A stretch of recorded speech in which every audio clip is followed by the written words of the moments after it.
This is Lisa from Mobile Tech Review, and today we're going to look at one of the most important Android phones of 2013. This is the HTC One. We're going to look at the US AT&T version in this review, though. No matter which version you get, well, pretty much the same thing, just some software customizations by the carrier. That's about it, and we're going to look at it now.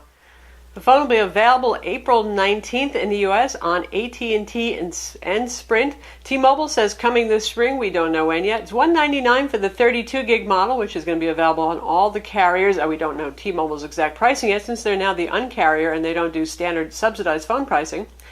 And there's a 64 gig model that's exclusive to AT&T for carrier branded versions. That one will be $299 on contract.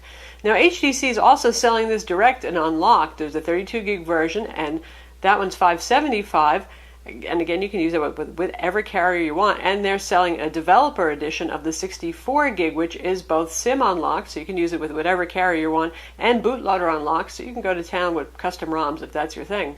That one's $650, which is probably going to be the same price as the AT&T 64 gig model anyway. So if you're an AT&T customer and you're not due for a contract renewal, you might want to look at that one because it's a little bit more versatile. So this is HTC's top phone for 2013, and it indeed is one of the top phones on the market that you can get. It's just really lovely in all ways. And they've been struggling to combat Samsung, who obviously owns the lion's share of the Android phone market. And the way they're doing it is saying no to plastic designs and going with a really high quality metal design. So for those of you who say, well, I want my flagship phone to really look and feel like a quality piece, much like the iPhone 5 does, here it is. This certainly does.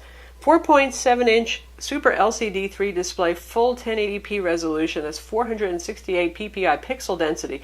Honestly, once you get in the 400s, you know, unless you're the rare species of hawk that can spot anything, you can't see the difference anymore. So they're all good in the 400s, but this happens to be one of the highest pixel densities on the market currently. Beautiful aluminum all around here. Both of these are speakers. HTC Boom Sound, they call that. Yeah, they're going for some branding here as they try to differentiate themselves a little bit more. Has Beats audio, has stereo speakers. We'll talk about that more later. It's good stuff. Look around the phone. More lovely aluminum. This will be available in this silver with white and also a black edition. And here, this sticker here kind of, doesn't look so pretty. Don't worry, you can peel that off. There's just no place for them to put the IMEI and other useful information on the phone directly when they sell it to you. We have our ultra pixel camera here, 4 megapixels, but big sensor. We'll talk about that too. Our LED flash is right there. Really gorgeous looking phone. Just feels nice in the hand. There's a curve to the back, so it fits in your hand nicely, not too angular. And on the sides here, basically this is a aluminum alloy unibody construction, and they injection mold some plastic into it for improved antenna reception. Well, because they have to put the buttons somewhere, don't they? But here's our volume controls. Interesting, kind of spun aluminum look on it. Actually, they work pretty well, pretty easy, even though they look fairly subtle. Up top here, we have our power button that doubles as the IR window for the consumer IR remote to control your AV gear. Headphone jack up there. Contrasting white with the silver. It looks pretty nice. Up here, I know some people are really paying an excruciating amount of detail to build quality, particularly customers more than reviewers. And there's a teeny weeny bit of a little bit of gap here where the white meets the silver. But honestly, there's nothing that I would worry about. I know some people are obsessing on it. To me, it looks like a pretty good tight fit all in all. And on this end here, we have our micro USB port. And on the front here, we have a 2.1 megapixel camera and LED for notifications. Red and green are your colors. You don't get all the colors that you do with the Samsung phone, but you can actually set up notifications, LED notifications that is, for several different kinds of things. And we're talking a matter of minutes, not all day long like you would with the BlackBerry Z10. For those of you who like to have that LED blink for hours if it needs to, just to let you know you missed something going on. And we have an ambient light sensor there too. Inside, the phone is just as impressive. 1.7 gigahertz Qualcomm Snapdragon 600 quad-core CPU, very fast, and the highest benchmarks we've ever seen from this guy. 2 gigs of RAM inside, and as I said, either 32 or 64 gigs of internal storage. No micro SD card slot here anywhere, folks. Sorry, the only thing that you got in the way of a door is right here, and that's for your micro SIM, right over there. Likewise, the battery is sealed inside. 2300 milliamps, that's a pretty decent capacity for a smartphone. We worried about battery life on a phone that's, well, this fast, and actually it's been quite good. The phone has Wi-Fi, 802.11 BGN, and Wi-Fi A and AC. That's pretty darn unusual. It's dual band, Bluetooth 4.0, NFC as well on this, and a GPS with GLONASS. So really you got the recipe for all good high-end stuff here. So how about the software? Here we have our standard Android home screen, right? It doesn't look too exceptional there. First, notice on the front we actually have capacitive buttons down here, so you're not losing any of your screen real estate to virtual buttons. But also notice that there's 2 buttons here, not the usual Android 3. Now, I know Google would like to do away with the menu button, but gee, it's kind of weird not having it. And the HTC logo is just a logo. I kept tapping that, expecting it to be home, just out of habit, because usually the center button is the home button on an Android phone. But here we have home and we have back, and that's all that we have. And we press and hold on the home button to get to our Google Now. And compared to the long press on the home button to bring up Google Now, if we do it double tap just right, we bring up the multitasking functionality there. Notice where it goes by default for the home screen. This is HTC Blink. Think of this sort of like Pulse. It's a very visual news reader for various news sources, all kinds, not just technology here. And you get a pretty good selection. You can customize what you see here, but you can't add your own sources, which has been a sore point, I think, for a lot of people. And you also get the clock and the weather there, because, you know, HTC loves to give us the clock and the weather. And if we tap on that, we get world times on the clock section right there. And if we tap on the weather, we get weather news. We're running Jelly Bean Android 4.1.2, relatively recent build, not the very latest available for Nexus phones, but still, we're talking minor point differences here, not complaining. An HTC Sense 5. HTC has really toned down Sense a lot, and they've made it a little bit more of a modern, clean, flat UI. I like it a lot. Now, I've always enjoyed Sense in general, to be honest, a little bit more than TouchWiz often, and this is nice and understated. We have our little launcher strip here for quick launch icons, and you can customize which icons are down here, and pressing here will bring up your application drawer. Unlike most Android phones, it's not side-to-side swipe, it's up and down scrolling. Now, by default, HTC ships this with several icon groups put together in folders for you. Now, some people say, well, gosh, it's an extra tap to get to things. You can move these around however you see fit. If there's something in here you use all the time, like Chrome, you can drag it out of the little Google folder right here and put it at the root level if you want. You can put it right on the home screen too. So that brings us right back again, and we've got media right here. And there's a lot of software on here. We have all the standard Google applications, the YouTube, Google Play Movies, Google Play Music, HTC's own music player, which has a similar icon to Google Play Music, just with Beats Red headband there. AT&T's Live TV is on here, since this is the AT&T version. Kindle is preloaded. We have HTC Watch on here. We have Google Play Books, SoundHound, which HTC likes to put on their phones. In the AT&T group right here, you can see all sorts of AT&T apps, and you can hide applications if you want, but so far I haven't found that any of these are removable. And there we have many of our Google apps put together to make them easy to find for you. Otherwise, it's fairly clean. We have Facebook pre-installed, we have Twitter pre-installed on here. I put a couple of games on and some other tools. You've got a voice recorder on here, so you can see, download the usual Google weather and news. We've got stock application, calculator. And for productivity, we have tasks and we have notes, and notes can sync to Evernote. You can customize the home screen. It starts out with one home screen right here and the Blink feed page. You can add as you see fit. So let's take a look at settings right here. Usual HTC settings with the little bouncy that tells you when you reach the end of the line there. So we have all our wireless radios settings right here.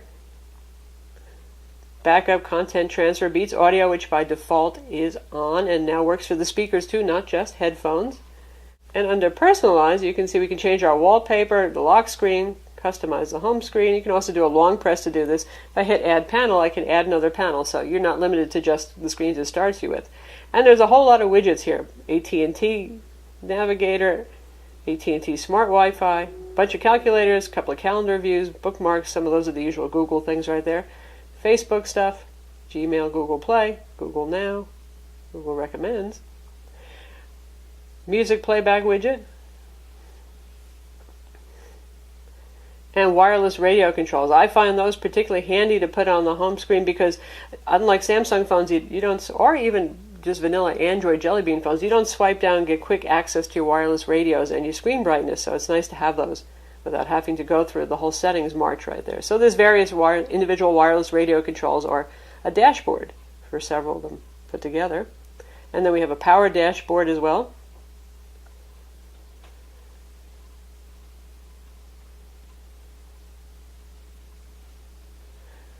And then a couple of clocks, because we know that HTC still loves their clocks and their weather widgets. And in fact, for those of you who are feeling nostalgic, there's the traditional old-fashioned HTC flip clock with the weather built in. So lots to choose from there. And this is a pop-down, so you can actually choose between apps and shortcuts. So if you want to change the shortcuts that are at the bottom, there's your selection of shortcuts that are on the bottom. So pretty easy stuff. HTC makes that fairly user-friendly. Just like the overseas version, it comes in a nice looking box. Usually we won't comment on too much, but you know, AT&T particularly loves their little ugly orange and white boxes that make every phone look a little cheesy for the out-of-the-box experience. You get the nice box here. Cool. Skinny box for a skinny phone. Inside, printed guide, that's where the phone sits. And then inside here we have our SIM removal tool, our standard HTC charger, which looks like pretty much every other HTC charger that you've seen lately. USB cable included as well. And there's your little world charger. And we get some nifty headphones.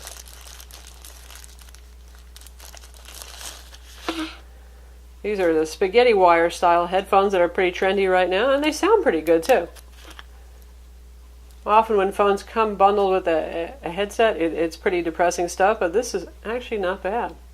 And now let's compare it to the iPhone 5, its little buddy with the metal construction and diversity antenna designed for, well, good reception, despite the fact we're talking about a lot of aluminum in the casing here. Obviously the iPhone 5 is going to be smaller. It has a smaller 4-inch screen. And here from the back view, well, in a way, almost a similar kind of aesthetic, isn't it? A lot of brushed aluminum, white highlights. I would say that the HTC has a unique kind of design language, though. Very curved. They break up the monotony of the back with their white lines here. Curved where the iPhone is flat, for example. Definitely two of the top build quality phones on the market right now, and really good looking, high quality pieces. And here we have it next to the Samsung Galaxy Note 2 with a 5.5-inch display. You know who's going to be bigger. It's going to be the Samsung. You know who's going to be plastic here. It's going to be the Samsung.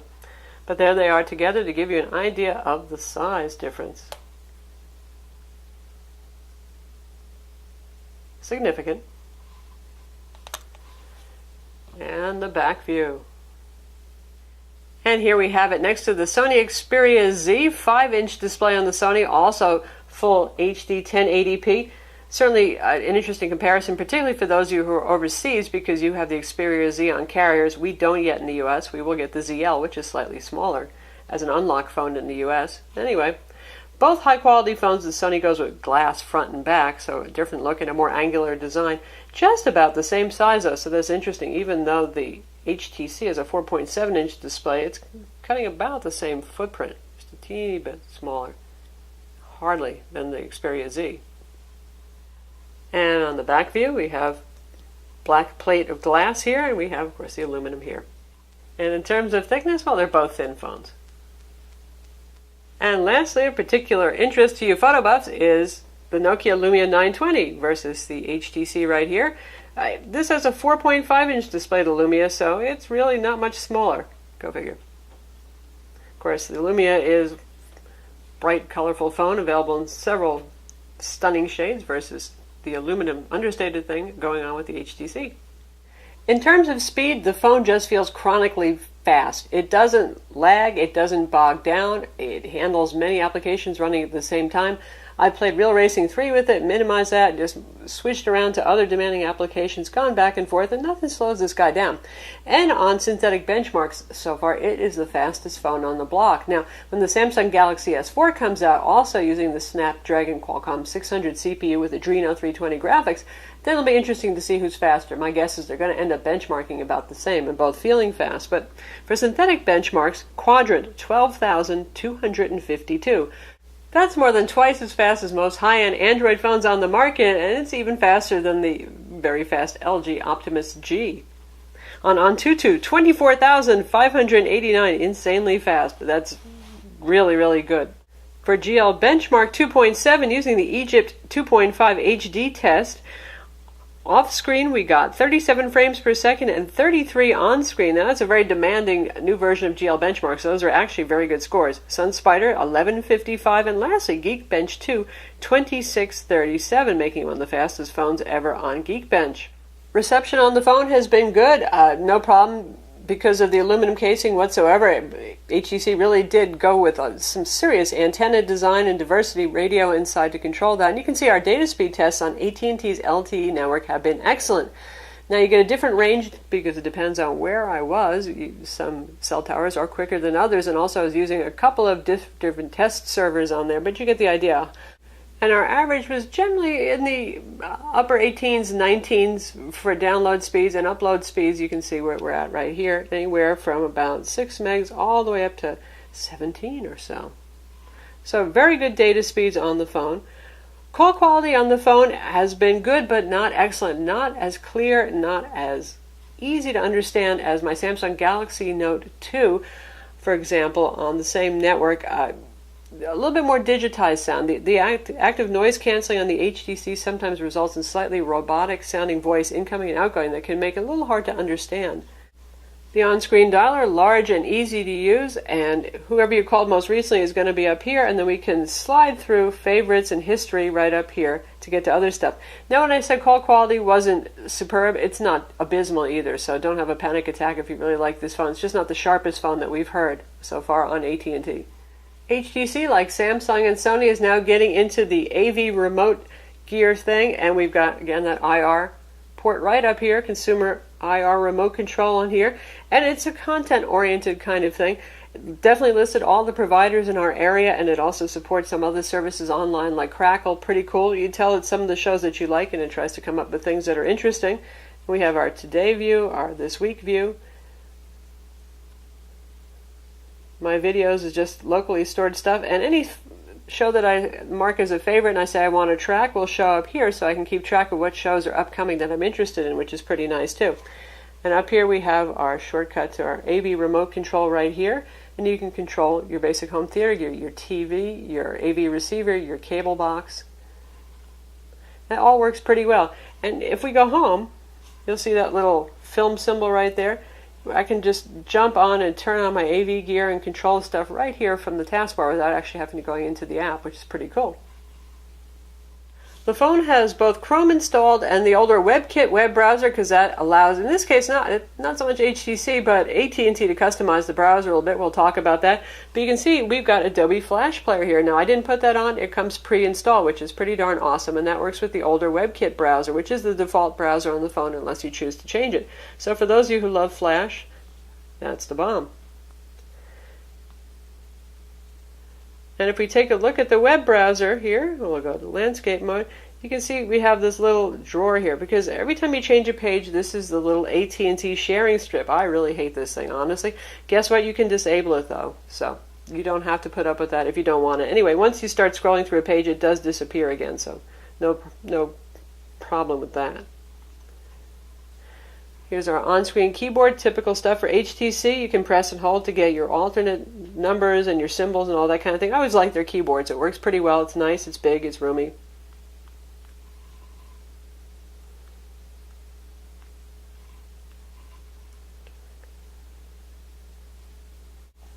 And here we've loaded our webpage, a mobile tech review. Nice, smooth, big enough screen that you can actually even read small text pretty easily without zooming, but of course you can zoom and you can see just how responsive and fast that is.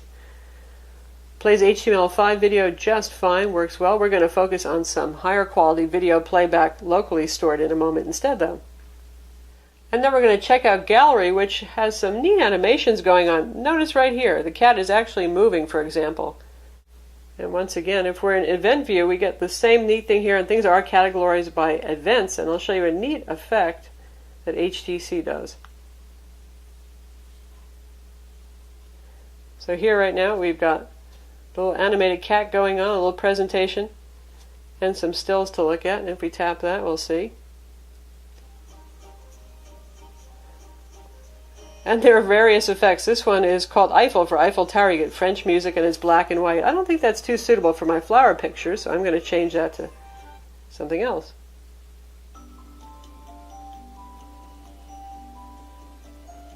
So So kind of a neat little something extra the HTC adds in there.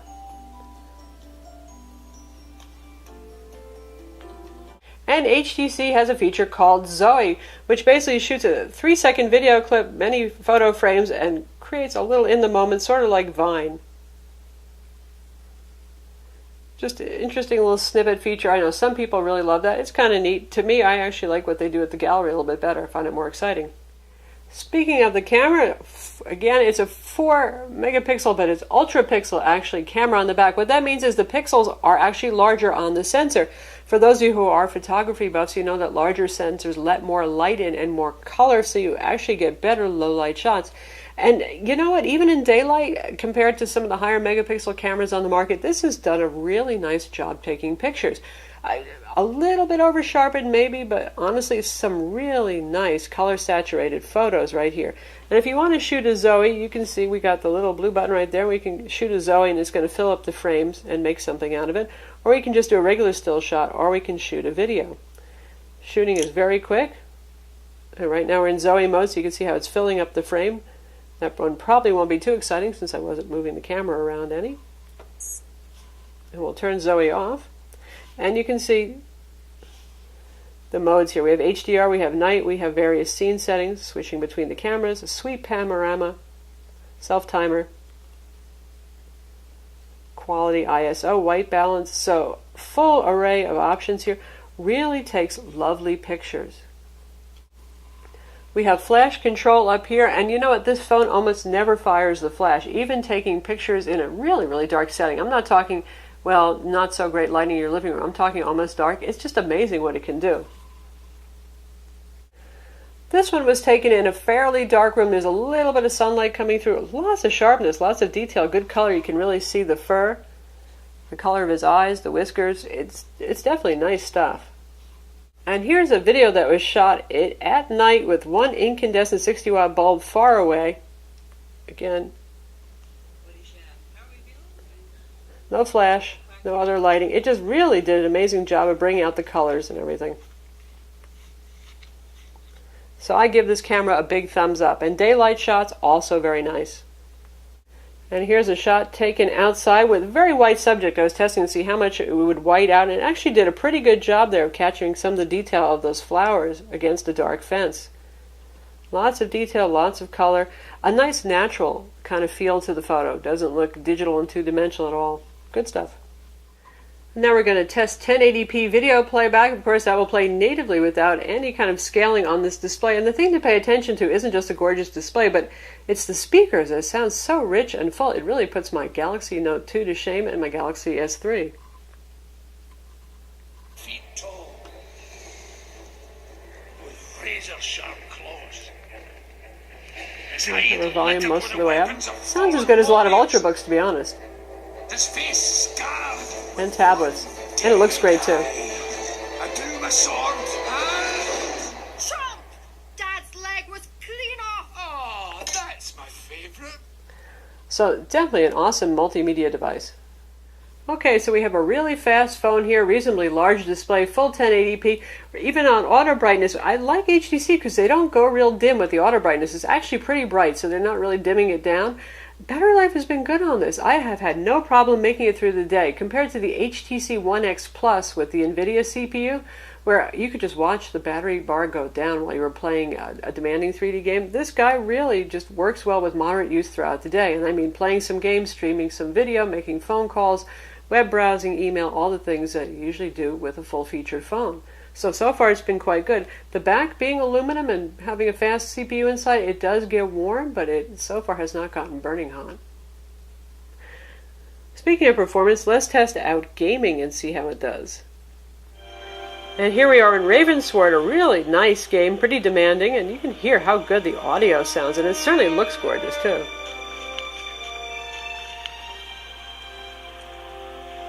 Greetings, friend.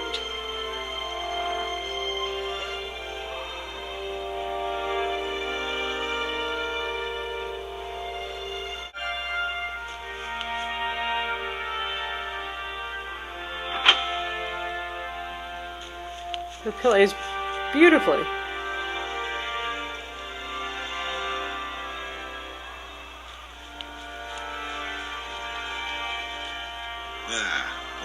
last, I see.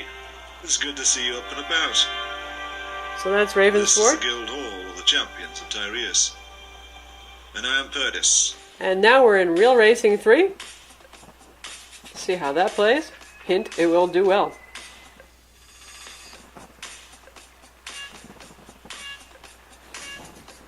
Reflections in the rear view mirror, yes.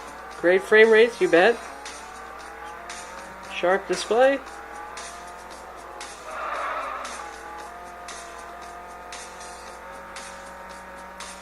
Very smooth frame rates.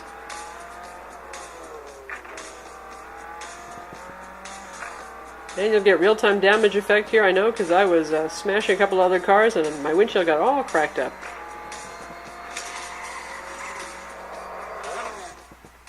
So there's Real Racing 3 on the HTC One. Real Racing 3 did get it kind of toasty by the time we got to our third race. Mostly I could feel the heat actually along in the sides over here. Usually you would expect it to be on the back, but it got pretty warm right here. So if your HTC One gets kind of hot when you play demanding games, don't be worried. That's just what it does. So that's the HTC One. All in all, a gorgeous phone. Certainly lovely looking piece of hardware for your $199 on contract. If you want something that looks the part, that would be this. Very fast. Right now, the fastest phone on the market. Again, when the Samsung Galaxy S4 comes out, it's going to give it a run for its money. You're probably going to see about equal performance. It's going to be about the features that you like better, whether you like Sense or whether you like TouchWiz. All in all, though, HTC has done an awesome job with Sense 5. Not intrusive, generally speaking, quite helpful. Nice looking phone, fast performing phone, doesn't bog down. Good call quality, not the best we've heard, but certainly passable. Excellent data speeds. Fantastic boom sound. Audio here through the built-in speakers, also good audio through the headphone jack. And that ultra-pixel camera, I'm sold on it. Really lovely shots with plenty of color. I think most people are going to be pretty happy with that, especially with the low-light indoor performance. And HTC's Super LCD 3 display, really one of the best on the market. It's not just about the pixel density. The blacks are so deep and rich. The contrast is high. The colors are saturated, yet natural looking. Viewing angles are wonderful. Again, from the side, it looks kind of like a painted-on display. It's great stuff. So the HTC One is certainly one of the most stunning-looking phones on the market. Beautiful aluminum unibody design. Amazing display on this phone. A lot to like. Definitely one of the flagships of 2013. I'm Lisa from Mobile Tech Review. Visit our website for the full review. And don't forget to subscribe to our YouTube channel.